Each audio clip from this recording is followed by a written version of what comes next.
of December, you're tuned in to our midday newscast here on Arirang TV. Thank you as always for joining us. I'm Mark Broom.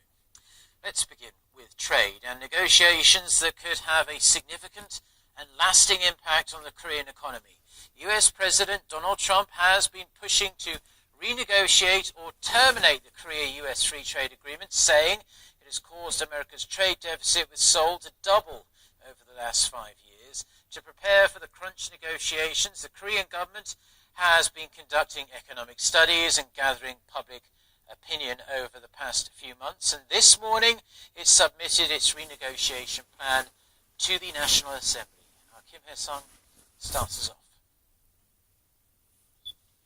Korea's Trade Ministry has submitted its plan to renegotiate the Korea-US Free Trade Agreement to the National Assembly.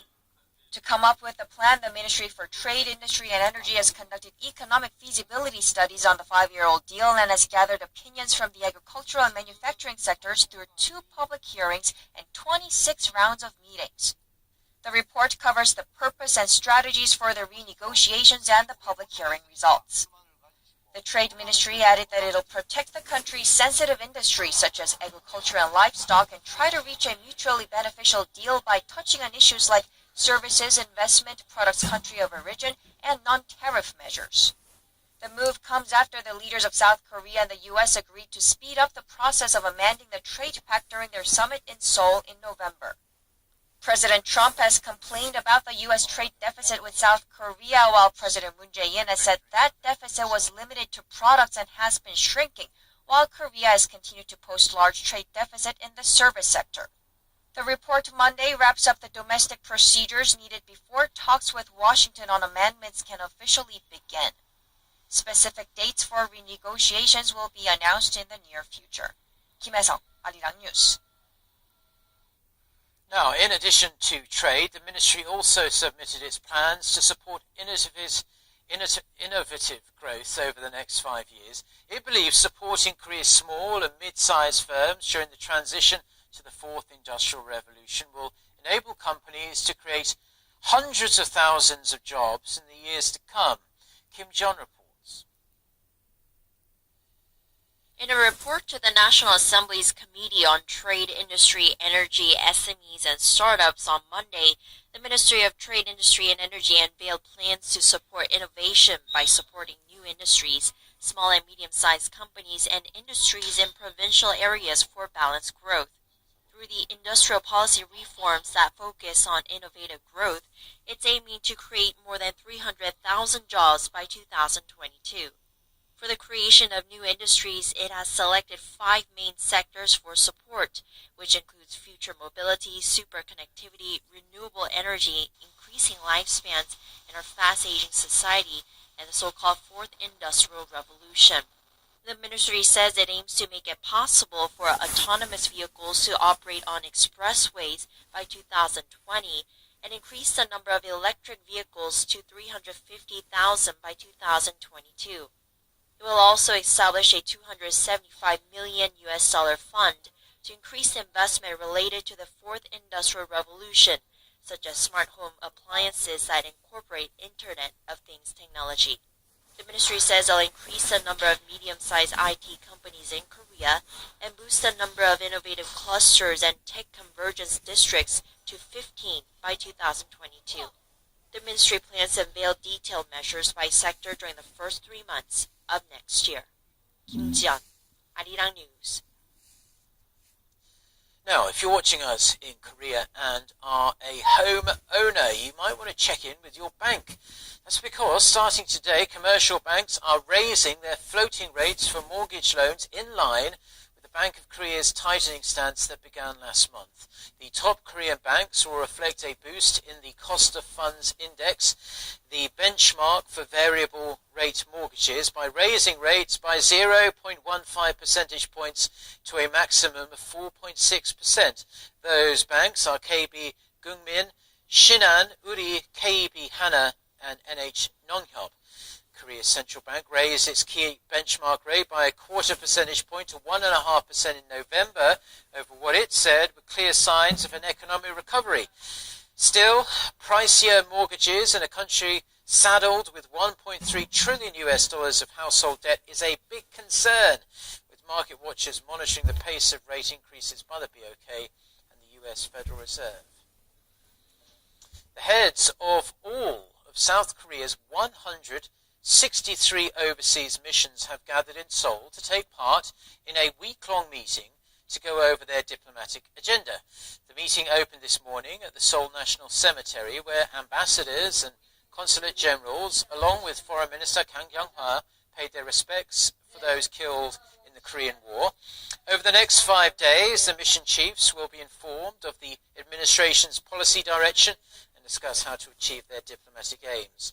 They will also carry out some volunteer work and visit the Pyeongchang Winter Olympic sites, the promotion of which is a key objective in the coming weeks. It's the first meeting of its kind since President Moon Jae-in took office in May, and he will be hosting a dinner at the Blue House later on Monday.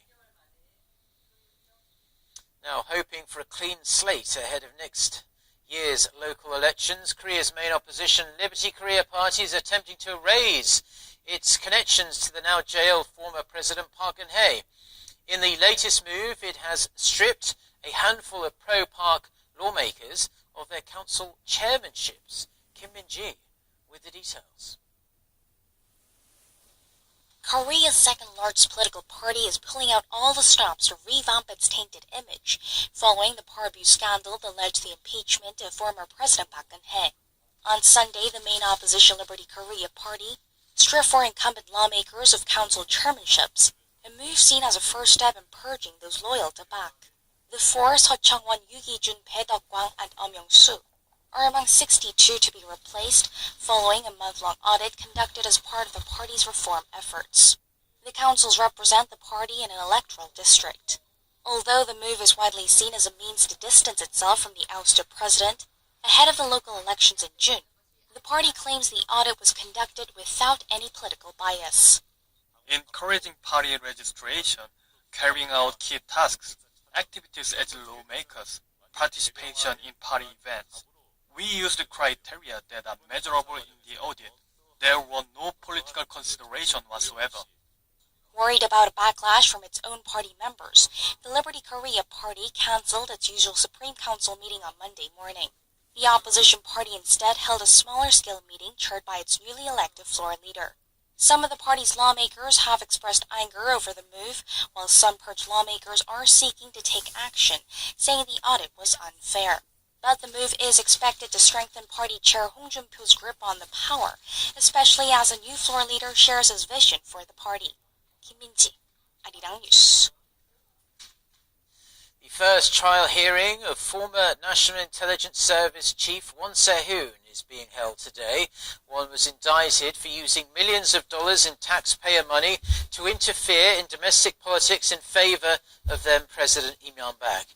This comes just 110 days since Won had been sentenced to 4 years behind bars in a separate case after being found guilty of meddling in the 2012 presidential election through a covert cyber operation. Now, in another legal battle, former senior presidential secretary An Bong-gun stands to testify at Samsung Electronics de facto leader Lee Jae-yong's appeal trial and might have the answers to whether Lee Jae-yong and former President Park Geun-hye held another meeting just 3 days before their private one-on-one in September 15th, 2014. He is already serving a 5-year prison sentence for giving or promising millions of dollars to Park and her confidant Chesun Shil. Now to a really sad story.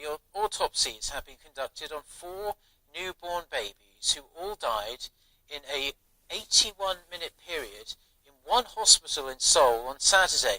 On Monday morning, the forensics team carried out post-mortems on the newborn babies to find out the exact causes of their deaths. The newborns, all premature infants from 9 days old to just over a month old, died on Saturday evening at the intensive care unit for newborns at Ewha Women's University Mokdong Hospital. The families of the babies said they had bloated bellies and had difficulty breathing.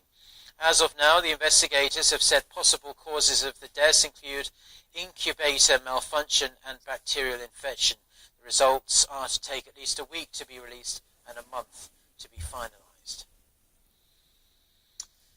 Now, Bitcoin received another big boost on Sunday after the Chicago Mercantile Exchange began futures trading for the virtual currency that everyone seems to be talking about. The move comes a week after the Chicago Board Options Exchange introduced similar Bitcoin derivatives.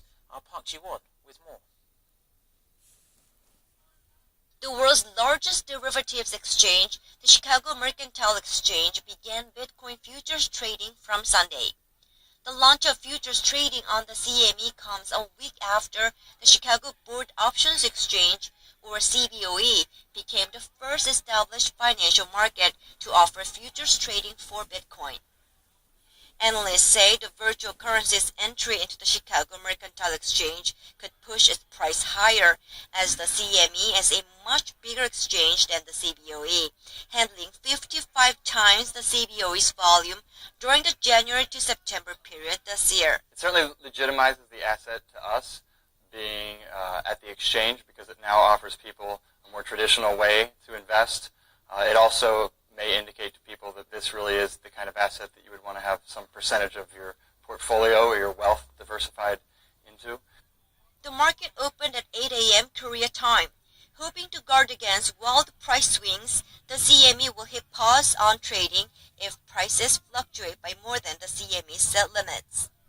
Despite some measures to protect investors, skepticism over the cryptocurrency continues, with Federal Reserve Chair Janet Yellen warning of the dangers of the virtual currency last week. Bitcoin at this time plays a very small role in the payment system. It is not a stable source of store of value, and it doesn't constitute legal tender. It is a highly speculative asset.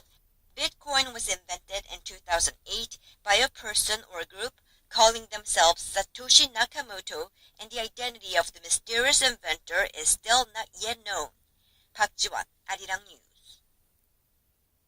Turning now to the aftermath of a powerful tropical storm in the Philippines, landslides following that storm have left dozens of people dead and more missing. Now Aram with the details. Tropical storm K-Tak battered the island of Biliran in the eastern Philippines on Saturday with heavy rains, strong winds and flash flooding. This triggered landslides, which authorities say killed at least 26 people the day after, but the National Disaster Risk Reduction Agency is yet to confirm that death toll. Rescuers are frantically searching for 23 people still missing, but those efforts are proving difficult as many areas are still flooded. The storm, now downgraded to a tropical depression, forced about 88,000 people to flee their homes. It also cut power in many areas, forced the cancellation of several flights, and stranded more than 15,000 people in various ports in the region. Local officials have described rocks as big as cars dislodged by the rainfall falling on houses. President Rodrigo Duterte has said he would soon fly to the storm-hit areas, including the neighboring islands of Samar and Leyte. Those regions are still recovering from Typhoon Haiyan, which killed more than 5,000 people and affected millions in 2013. Philippines is no stranger to tropical storms, with about 20 major ones battering the nation each year. Noaram, Arirang News. Russian President Vladimir Putin telephoned his US counterpart Donald Trump on Sunday to thank him for a CIA tip-off that helped thwart a series of bombings in St. Petersburg. The Kremlin says it allowed Russia's FSB security service to track down a group of suspects that planned to bomb the Kazan Cathedral and other crowded sites over the weekend. 7 members of a cell of Islamic State supporters were said to be detained, and a number of explosives, weapons and extremist literature were also seized. Sunday's phone call between Trump and Putin marks the leader's second in just 3 days. North Korea's Kim Jong-un paid tribute on Sunday to his late father Kim Jong-il on the 6th anniversary of his death. The North state-run media waited until Monday to release a photo of Kim at the Gumsusan Palace of the Sun in Pyongyang. There had been some confusion on Sunday as watchers had been curious about Kim's whereabouts on what is considered North Korea's greatest national mourning day. The Korea Central News Agency quoted Kim as saying that he would fight to make North Korea, quote, independent in politics, self-supporting in the economy, and self-reliant in defense. North Korea, they say there's evidence that